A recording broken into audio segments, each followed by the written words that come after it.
Hi అందరికీ నమస్కారం. Welcome to my YouTube channel. ఇప్పుడే అందిన వార్త. ఏపీలో ఘోర బస్సు ప్రమాదం, 5 మంది సజీవ దహనం, మిగిలిన వారి పరిస్థితి విషమం. వివరాలైతే ఇలా ఉన్నాయి. వీడియోలో తెలుసుకుందాం. వీడియో ఎక్కడైనా స్కిప్ చేయకుండా ఎండ్ వరకు చూసేయండి. అప్పుడే పూర్తి ఇన్ఫర్మేషన్ అర్థమవుతుంది.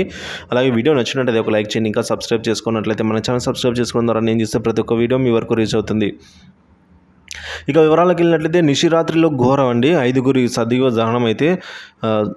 దహనం. ఆంధ్రప్రదేశ్లోని పల్నాడు జిల్లాలో ఓ ప్రైవేట్ ట్రావెల్స్ అగ్ని ప్రమాదానికి చోటు చేసుకుంది. ట్రావెల్స్ బస్సును ఢీకొట్టిన టిప్పర్ అండి. సో టిప్పర్ ఢీకొట్టడం వల్ల అయితే ఈ ప్రమాదం చోటు చేసుకుందని అంటున్నారు. క్షణాల్లో కమ్మేసిన అగ్ని.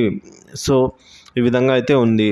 సొంతూరుపై మమకారం, ఓటు వేయాలని దృఢ సంకల్పం. పిల్లా జిల్లా ఇంటిల్లిపాది స్వస్థలాలకైతే ఇచ్చేశారు. త్రికరణ శుద్ధితో బాధ్యతను నిర్వర్తించారు. బంధుమిత్రులతో 2-3 రోజులు సంతోషంగా గడిపారు. ఉద్యోగ విధుల్లో వెళ్లాలని కొండంత ఆశతో ప్రైవేట్ ట్రావెల్స్ బస్సులో తిరుగు ప్రయాణమయ్యారు. అంతలోనే మృత్యువు టిప్పర్ రూపంలో దూసుకుని వచ్చిందని చెప్తున్నారండి. సో బస్సు డ్రైవర్తో సహా 4 నిండు ప్రాణాలను బలికొంది ఈ ఘటన.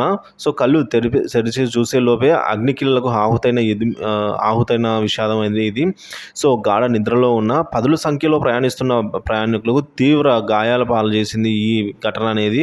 సో క్షతగాత్రుల ఆర్తనాదాలు మిన్నంటిన వేళ స్థానికులు అప్రమత్తమై 108 పోలీసులకు సమాచారం అయితే చేరవేశారు. సో స్థానికులు క్షతగాత్రుల వివరాల మేరకు బాపట్ల జిల్లా చినగంజం నుంచి పర్చూరు చిలకలూరిపేట మీదుగా హైదరాబాద్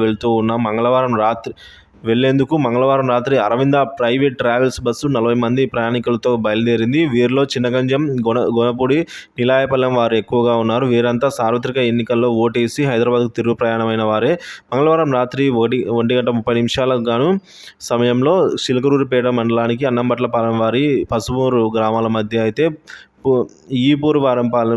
ఈపూరువారిపాలెం రోడ్డు వద్దకు వచ్చేసరికి ఎదురుగా శరవేగంతో కంకరతో వచ్చిన టిప్పరు బస్సును ఢీకొనిందండి. సో క్షణాల్లో టిప్పర్కు మంటలు రేగి ఆ అతివేగం అనేది, ఆ మంటల దృష్ట్యా బస్సులు కూడా మంటలు అనేది వ్యాపించడం జరిగింది.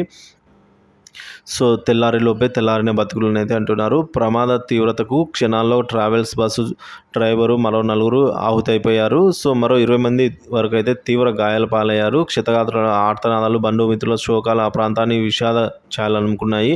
స్థానికుల ఘటన ప్రకారం 108 పోలీసులకు స్థానికులు అయితే హుటాహుటిన కంప్లైంట్ చేయడం జరిగిందండి. వారైతే ప్రమాద స్థలానికి చేరుకొని ఇక ప్రమాద తీవ్రత దృష్ట్యా చిలకలూరిపేట, ఎద్దనపూడి, చీరాల, ఎడ్లపాడు నుంచి 108 వాహనాలను ప్రమాద స్థలానికి రప్పించారు.